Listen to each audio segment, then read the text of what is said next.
bonjour à toutes et tous et merci aux organisateurs du colloque et aux organisatrices d'ailleurs qui m'ont permis de venir parler aujourd'hui. Donc moi je vais vous parler de la gentrification. Alors peut-être un petit rappel, je pense que les gens savent très bien ce que c'est, mais bon. On entend des définitions assez variées. Donc pour moi c'est une forme particulière d'embourgeoisement qui passe par la transformation urbaine, donc principalement de l'habitat mais pas seulement, des quartiers populaires. Et qui peut passer par des formes assez variées, à savoir la réhabilitation de l'habitat, mais aussi la démolition, reconstruction. Pour moi, ce qui fait l'unité de la notion, c'est pas forcément ces formes, mais ce à quoi ça aboutit, à savoir l'appropriation d'un espace populaire par une autre classe sociale qui est en général mieux placée dans les rapports de classe. Après, bon, la diversité des formes est intéressante à analyser, mais bon. Donc ce qui est commun à tout ça, c'est que la gentrification, c'est une forme majeure de dépossession des classes populaires. Et on peut le voir même ne serait-ce que sur les diapos que j'ai mis là, les photos que j'ai mis sur cette diapo. Vous avez des images de l'ancien Paris populaire, où il n'y a plus du tout de classe populaire, en tout cas sur les photos, parce que heureusement, elles n'ont pas été complètement éradiquées. Mais c'est des images contradictoires en soi finalement, puisque voilà, elles donnent, c'est vraiment des images de récupération et de détournement du coup. Alors, je vais parler du cas de la ville de Paris, sur lequel j'ai travaillé dans ma thèse. Tout le monde reconnaît le caractère bourgeois de Paris, et d'ailleurs Paris est connu comme une image, une icône de la ville bourgeoise, à tel point qu'on oublie l'ampleur des processus de transformation qu'elle a connus depuis plusieurs décennies. Alors, je ne vais pas commenter, j'ai pas assez de temps pour commenter en détail toutes ces cartes, mais juste, vous voyez qu'ici vous êtes en 1982, la première carte en haut à gauche, et plus c'est rouge, plus il y a de classes populaires, c'est-à-dire des ouvriers, des employés. Et on se rend compte qu'en 82, Paris est encore largement populaire. Donc c'était pas il y a 50 ans, hein, vous voyez. Donc Paris est connu comme la ville bourgeoise, et pourtant c'est assez récent, cette affaire-là. C'est-à-dire que par ailleurs, il y avait un noyau bourgeois qui, lui, est très ancien, et qui s'est toujours maintenu. Donc là, on voit qu'on commence à reculer. Et puis vous avez l'exact inverse, qui est là la part des cadres. On voit ce noyau bourgeois qui était très fort, hein, déjà dans l'ouest parisien, et qui s'étend. Mais donc voilà, Paris est connue comme la ville bourgeoise, mais elle n'est devenue vraiment que majoritairement bourgeoise que récemment en fait. Hein, et donc voilà, ce qui est intéressant, c'est de revenir un peu là-dessus. Alors, une petite précision, je vais parler de Paris intramuros seulement. C'est le cas que j'ai étudié dans ma thèse, hein, même si maintenant je travaille aussi sur la banlieue, mais pas encore assez de résultats pour les présenter maintenant. Alors, petite précision méthodo, mais je reviendrai dessus dans les questions si c'est nécessaire. J'ai travaillé à la fois sur des analyses statistiques, comme vous voyez ici, des résultats des recensements de population, mais et aussi sur des enquêtes de terrain. Oui, qui ont été faits dans 3 quartiers de Paris qui sont situés à des stades un peu différents du processus. En gros, le faubourg Saint-Antoine, près de la place de la Bastille, pour ceux qui connaissent, est quasiment déjà gentrifié. Le faubourg du Temple, en tout cas, bon, moi j'ai fait mes enquêtes entre 2003 et 2008, donc c'était en cours de gentrification. Et Château-Rouge, la gentrification commençait seulement. Donc depuis, ça a encore avancé, évidemment. Donc voilà, j'essaie d'utiliser ces deux sources un peu différentes. Alors, ce que j'aimerais montrer dans cette communication, c'est que, en fait, partir de la dénonciation de la gentrification, puisqu'on est là en train de réfléchir à des logiques d'émancipation, quand on dénonce la gentrification, souvent on s'en prend, en tout cas en France, au pouvoir public et au rôle des pouvoirs publics, que ce soit l'État, la municipalité. Alors, je vais montrer qu'évidemment, ils ont un rôle là-dedans, mais qu'il n'est pas très simple, il n'est pas unilatéral, en tout cas dans le cas parisien, et qu'on oublie plus généralement le mode de production de la ville capitaliste, et la reconfiguration des rapports de classe qui va avec. Et du coup, voilà, je voudrais essayer d'articuler les deux, montrer que c'est assez complexe entre à la fois un rôle des politiques publiques qui n'est pas toujours univoque, et puis quelque chose de plus large. Et en conclusion, j'essaierai du coup d'en tirer quelques pistes de qu'est-ce qu'il faudrait faire pour remettre en cause ce processus si on veut prendre en compte pas seulement l'action publique. Alors, je verrai trois temps. Une dépossession économique, et grâce à l'intervention de Corinne, je pourrais passer plus vite là-dessus, montrer donc que la gentrification est une dépossession économique, elle est aussi une dépossession urbaine, et enfin une dépossession symbolique et politique. Alors, dans un premier temps, une dépossession économique. Alors, juste pour situer les choses, pour ceux qui connaissent un peu le processus de gentrification ailleurs, puisqu'il a été étudié un peu dans pas mal de villes, Les caractéristiques de ce processus à Paris, c'est qu'il est plus tardif et plus lent que dans des métropoles comparables comme Londres et New York. Mais pour autant, aujourd'hui, il est à peu près tout autant généralisé. Mais ça a mis plus de temps à arriver et ça a été plus lent. Et pour expliquer ça, il y a donc une imbrication assez complexe de facteurs économiques et politiques.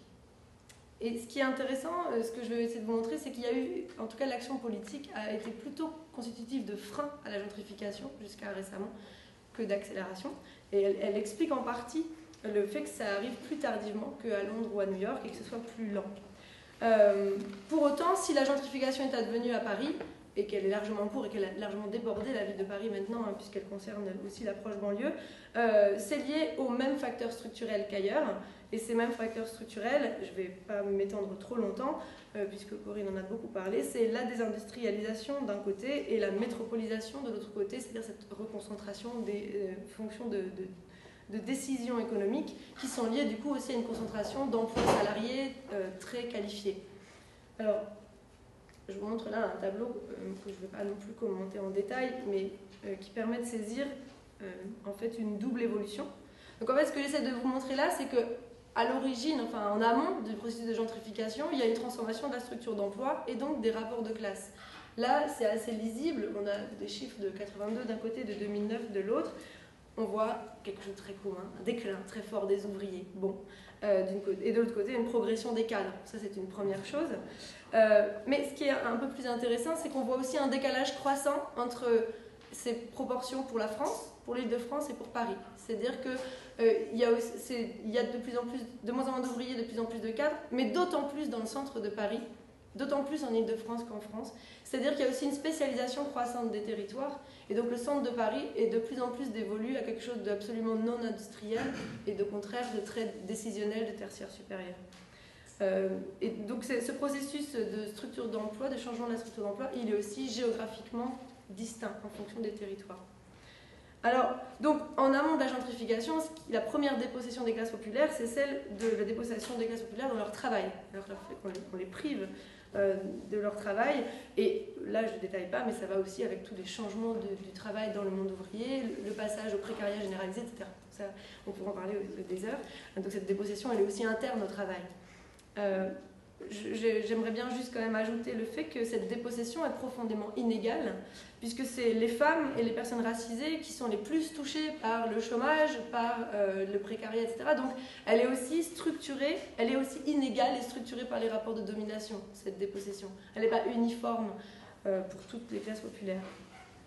Bon, alors, ce qui est intéressant, c'est que souvent, on présente le processus de gentrification comme quelque chose de normal, étant donné cette transformation de la structure d'emploi. Donc on ne réinterroge pas ce changement de la structure d'emploi. Or, on a là un cas assez typique de special fix, pour reprendre les mots d'Harvey, donc d'une relance de l'accumulation du capital en allant chercher d'autres territoires d'exploitation, notamment des ouvriers. Et simplement, même si ces tendances, on les observe partout dans les pays anciennement industrialisés, je pense qu'il est important de rappeler qu'elles sont liées directement à des choix politiques. Et c'est quelque chose, en tout cas, les gens qui travaillent sur la gentrification ne reviennent pas autant en amont et ne reviennent pas sur les choix politiques qui ont fait qu'il y a plus de cadres que d'ouvriers dans les métropoles. Et donc, comme ça vient du ciel, on ne sait pas trop pourquoi, du coup, c'est normal qu'il y ait de la gentrification. Or, non, le rôle de l'État dans la désindustrialisation, il est très important en France, et notamment pour l'agglomération parisienne. Donc déjà, dès Haussmann, il y a eu une volonté de limiter un petit peu la part de l'industrie. Harvey le montre très bien dans Paris, capitale de la modernité, qui a été récemment traduit en français. Et puis, plus récemment, les politiques de décentralisation industrielle, c'était la volonté de limiter la part de l'industrie à Paris et en région parisienne et le développer en province, si possible plutôt dans l'ouest, dans des régions catholiques où les gens seraient peut-être moins syndiqués. Et il y avait une vraie volonté de miner l'organisation de la classe ouvrière parisienne et francilienne. Donc, c'est un vrai choix. Et tout au long des politiques publiques jusqu'à aujourd'hui, il y a une volonté très claire de tertiariser Paris, qui va évidemment dans le sens de stratégie d'entreprise. Il y a une convergence parfaite d'intérêts publics et privés dans ce cas. Encore aujourd'hui, la menace de fermeture de la grande usine Peugeot d'Aulnay va dans ce sens. Et les pouvoirs publics n'ont pas l'air vraiment de vouloir arrêter ça. Bon, néanmoins, ce tableau montre aussi autre chose, c'est qu'il y a un écart croissant. Si vous regardez les dernières lignes, vous avez les emplois offerts à Paris et les actifs qui résident à Paris. Vous voyez que l'écart existe déjà en 82, mais qu'il est énorme en 2009, puisqu'on a 10 points de cadre de plus dans les actifs résidents que dans les emplois à Paris, et beaucoup moins de classes populaires dans les résidents que dans les emplois offerts à Paris. Ce qui montre que ça ne suffit pas, ce n'est pas que la structure des emplois qui explique la gentrification, il y a aussi une sélection résidentielle à l'œuvre, et c'est l'objet là de ma deuxième partie. C'est donc aussi une dépossession urbaine.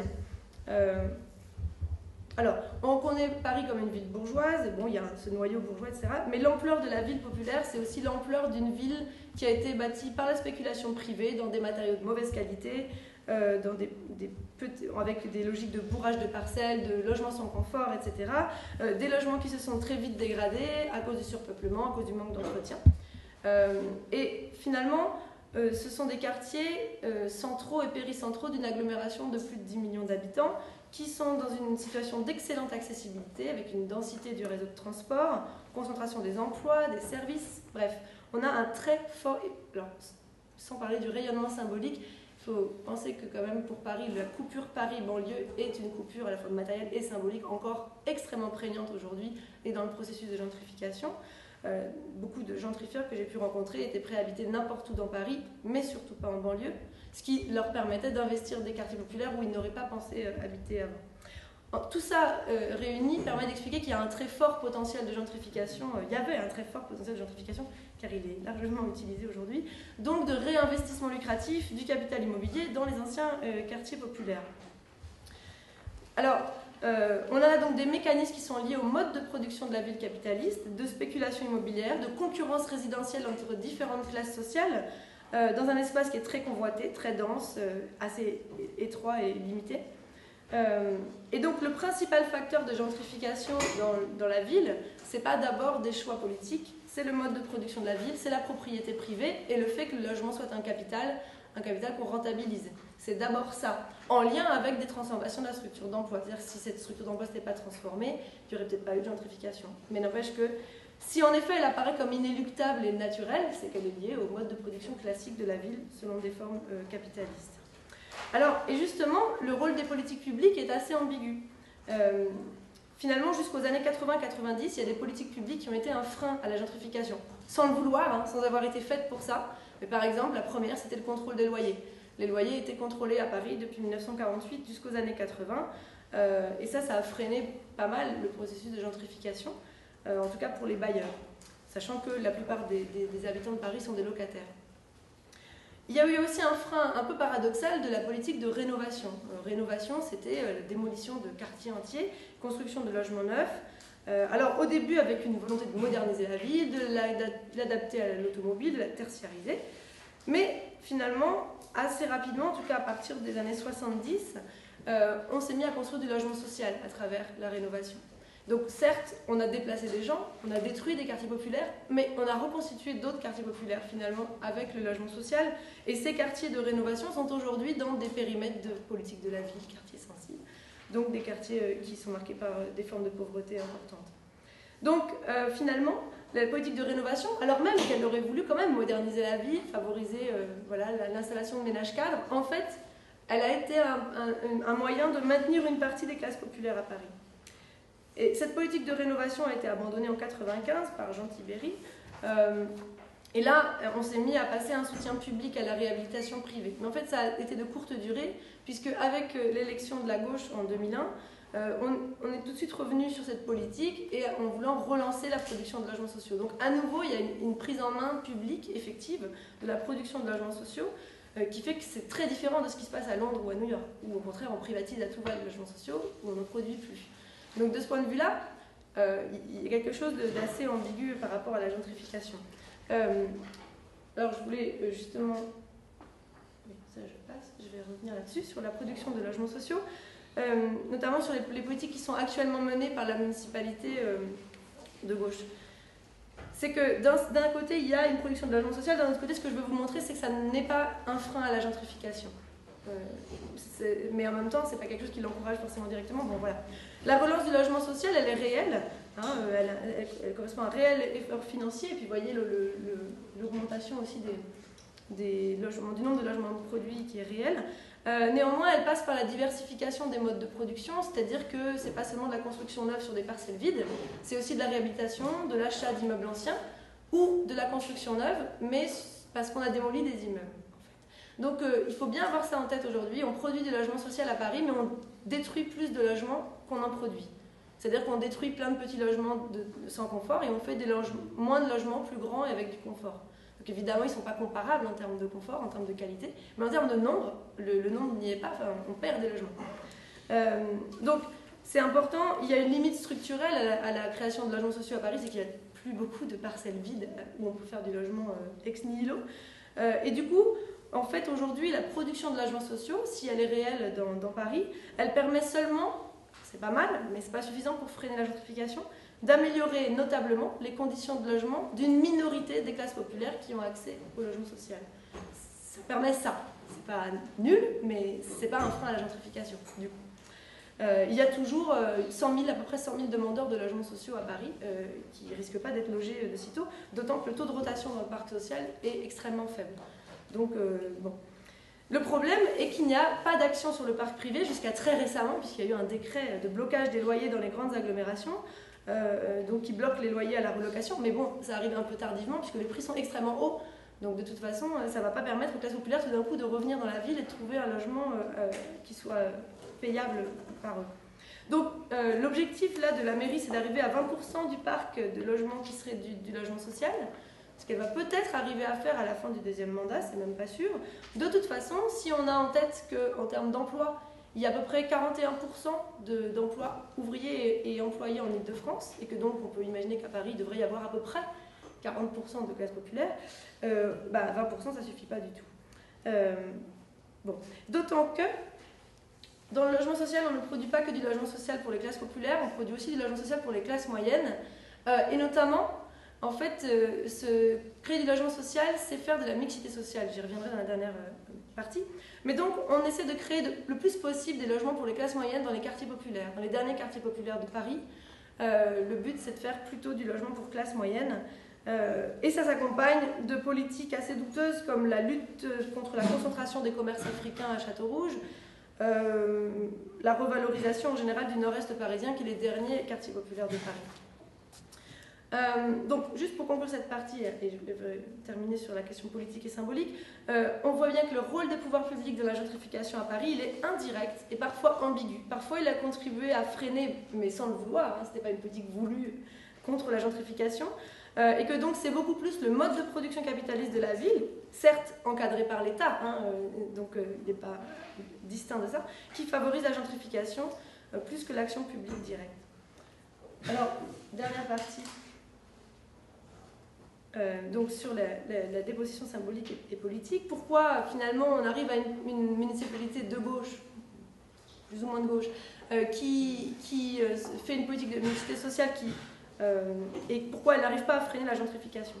Le premier point que je voudrais mettre en avant, c'est qu'on est dans une situation d'hégémonie de l'idéologie de la mixité sociale. Vraiment, alors on parle de développement durable, on parle aussi de toutes les sauces de mixité sociale. La gentrification, ou même appelée par un autre mot comme l'embourgeoisement, n'est pas prise en compte par les pouvoirs publics et par l'équipe municipale. Et encore moins la disparition des emplois industriels, qui est vraiment le cadet de ses soucis. Donc l'objectif affiché, c'est pas remettre en cause l'embourgeoisement, c'est assurer la mixité sociale. Ce qui n'est pas tout à fait la même chose, puisque justement dans les quartiers populaires, faire de la mixité sociale, c'est faire venir les classes moyennes. Ah oui, donc en fait, du coup, c'est de faire de la gentrification. Donc c'est assez problématique. Et cette idéologie de la mixité sociale, je le rappelle, mais je pense que tout le monde le sait, elle est héritée du catholicisme social. C'est une idéologie de collaboration de classe, l'idée que toutes les classes sont complémentaires dans l'économie, etc. Et une idéologie aussi d'acculturation et de moralisation des classes populaires par la coprésence avec les classes moyennes, avec une composante raciste claire aujourd'hui, enfin claire en fait, officieuse, mais quand même assez claire si on sait lire, puisqu'aujourd'hui la mixité sociale c'est surtout là où il y a des gens de couleur, où ce serait bien qu'ils apprennent à vivre comme les blancs. Et d'ailleurs il y a des discours de la mairie de Paris aujourd'hui pour que Château-Rouge soit un quartier normal. Château-Rouge, un quartier normal, c'est un quartier où il n'y a pas trop de commerce africain, sinon c'est pas un quartier normal. Donc en revanche, un quartier où il y a beaucoup de commerces de luxe comme le Triangle d'Or, c'est un quartier normal. Il n'y a pas de problème, ça s'adresse à des Français ou des Japonais riches, donc ça va, c'est pas gênant. Bon, enfin, c'est assez problématique. Cette utilisation de la mixité sociale comme une politique qui est finalement une politique de gentrification dans certains quartiers, on le voit notamment dans le 19e arrondissement, où on développe des programmes de logements neufs haut de gamme, avec une petite part de logements sociaux. La limitation des commerces populaires ou la volonté de renouvellement des commerces dans les derniers quartiers populaires de Paris, la promotion de la culture et du tourisme dans des quartiers qui sont très éloignés des circuits touristiques, mais donc on utilise la mise en tourisme, oui, ok, c'est presque fini, on utilise la mise en tourisme pour favoriser cette mixité sociale. Et puis, alors je vais passer sur il y a aussi un grand projet de bureaux, etc., dans la couronne de logements sociaux ici qui s'appelle Paris Nord-Est. Donc, juste pour vous montrer ça, je trouve ça intéressant, c'est une publicité pour des logements neufs. Vous avez un slogan qui dit « Je suis juste ici et je vais révolutionner le 19e ». C'est intéressant puisque la révolution, c'est faire venir des ménages aisés dans les quartiers populaires. Et donc, c'est typiquement détourner une rhétorique de gauche au profit d'une entreprise d'embourgeoisement. C'est quelque chose qui est assez commun à la gauche aujourd'hui. Mais bon, finalement, ces politiques publiques, elles se concentrent précisément dans les derniers quartiers populaires encore peu touchés par la gentrification, où la gentrification patine, c'est-à-dire où le mode de production capitaliste ne marche pas tout seul pour gentrifier. Et donc l'action publique vient en petit coup de pouce pour aider la fin. Et je presque finirai là-dessus. Sur cette politique, elle est reprise largement dans les médias.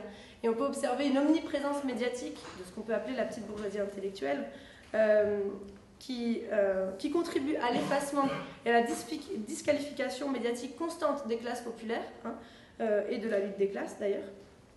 Donc ce pouvoir médiatique, juste ce qui est intéressant, c'est qu'il contribue à rendre invisible la gentrification pour les classes populaires elles-mêmes, de peu que j'ai pu observer de ça, et à l'absence de mobilisation, si ce n'est des initiatives qui sont extrêmement minoritaires malheureusement, et menées par des franges déclassées de cette petite bourgeoisie intellectuelle, et pas vraiment par les classes populaires locales. Alors, je conclue sur quelques pistes pour la résistance à la gentrification et l'émancipation. Je pense que l'opposition à l'État et au pouvoir public n'est pas suffisante pour remettre en cause la gentrification, puisque, au contraire, l'État et les pouvoirs publics sont ce qui encadrent et garantissent ce mode de production de la ville capitaliste, donc qui peuvent difficilement les remettre en cause. Je pense que la gentrification peut être un levier intéressant de mobilisation à la base, si on pouvait y arriver, par le droit à la ville. Le droit à la ville aujourd'hui, c'est, vous savez, l'accessibilité aux services urbains. C'est évidemment pas ça, le droit à la ville, c'est l'autogestion de la ville, en fait, quelque chose qui est assez complémentaire de l'autogestion de la production. Et donc, je pense qu'il y a un lien très fort dans les mobilisations qu'il faudrait mener sur la gentrification entre la nécessité de réappropriation matérielle de la ville et de réappropriation symbolique, de l'idée que la ville, c'est pas seulement qu'on prenne les logements, c'est aussi qu'on les produise, qu'on décide nous où est-ce qu'on les met, etc., pour qui, pourquoi, et donc aussi forcément qu'on décide de qu'est-ce qu'on produit dans cette ville. Donc voilà, je voulais juste terminer là-dessus. Je pense que des logiques qui sont uniquement d'adresse au pouvoir public, comme c'est la plupart des mouvements de droit à la ville en France, ne sont pas suffisants pour vraiment remettre en cause la gentrification. Désolée.